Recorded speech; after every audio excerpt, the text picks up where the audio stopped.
Bismillahirrahmanirrahim. How are you, 9th class? I hope that you all will be fine. I'm Mrs. Uzma Farhad and we are going to start your lecture number 4, which is based on your grammar. As you know, we are discussing these questions as according to your question paper. This is the next and second last question of your question paper, which is translation. Translate the following sentences into English.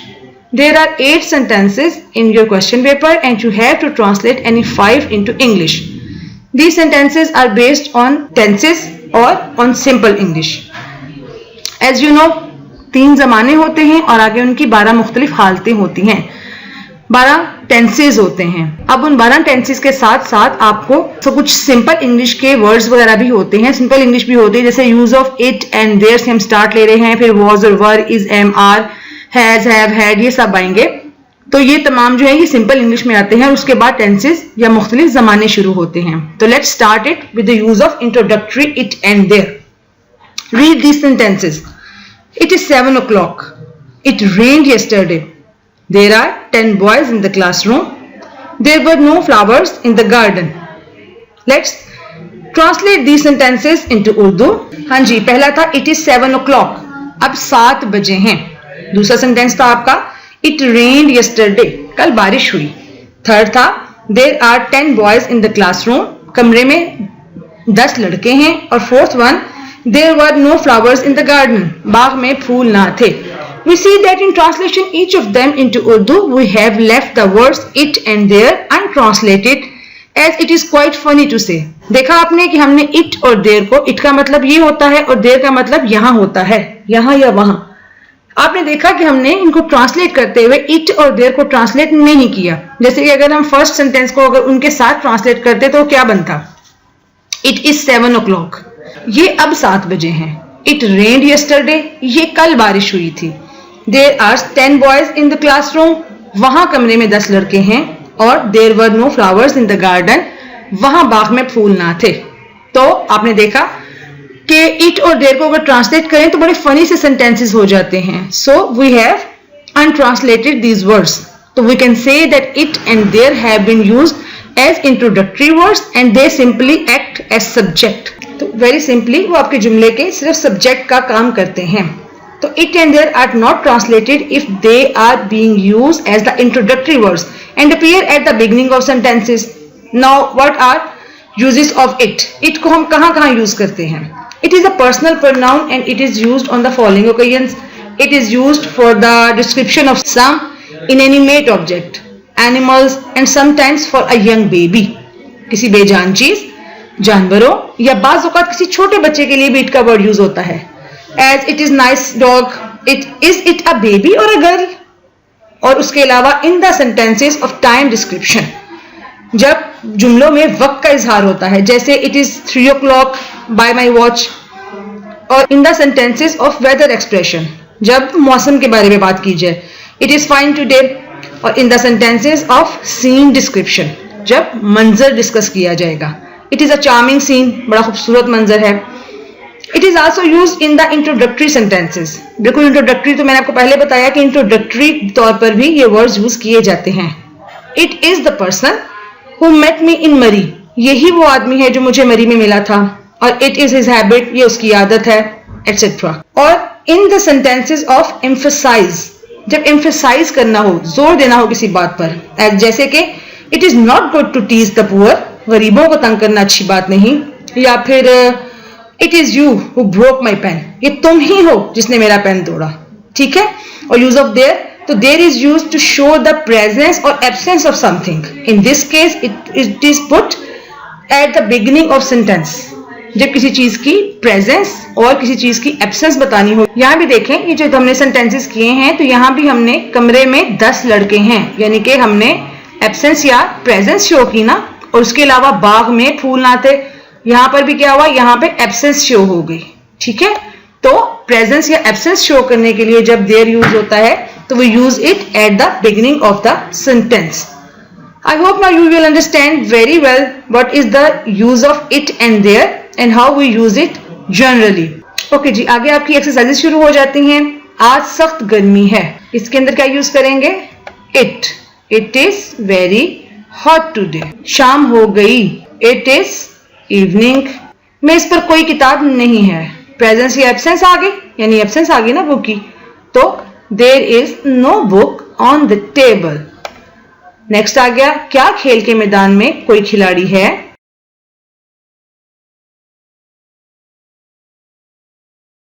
तो जब भी हम interrogative sentence बनाते हैं तो उसके अंदर जो भी हेल्पिंग वर्ब आपके उस सेंटेंस का होता है वो बिल्कुल जुमले के शुरू में आ जाता है. यहाँ पर हेल्पिंग वर्ब क्या है?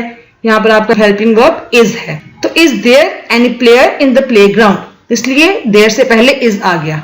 ऐसे ही फर्दर आपकी रिमेनिंग एक्सरसाइज है और ये हैं आपकी 1 और 2 exercises.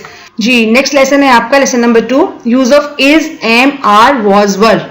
I am going to give a brief description of or introduction of these words. Is, am, are. These 3 words are used in present tense. Am is used with I, अपने लिए, मेरे लिए. Am is used with I, मैं. Is used with singular, singular के लिए, एक के लिए, वाहिद के लिए. And are is used with plural, ज्यादा के लिए. Is का मतलब है, am का मतलब हूं और are का मतलब हैं. was और were, these 2 words are used in past tense. was is for singular, तन्हा वाहिद के लिए, and were is used for plural, were ज्यादा के लिए. यानी was का मतलब था और were का मतलब थे. Come on, let's give a reading to the following sentences. Pakistan मेरा प्यारा वतन है. पाकिस्तान है तो is my डियर होमलैंड. ठीक है, मैं पाकिस्तानी लड़का हूं. आई आया तो I am a Pakistani boy. वो तमाम अच्छे तालिब इल्म हैं. दे प्लूरल आ गया तो दे आर. और ये कीमती घड़ी है, सिंगुलर, दिस इज. ये फूल सुर्ख हैं, ज्यादा हो गया, प्लूरल हो गया तो these are. Clear to all of you? मेरी उम्र 15 बरस है. I am 15 years old. अच्छा जी, वॉज और वर आ गया. वो बड़ा मक्कार आदमी था तो he was very cunning man. Novel मेज पर था, द नॉवल वाज. ठीक है, चाय गर्म थी, टी वाज हॉट. पहाड़ की चोटी बुलंद थी, the top of the hill was high.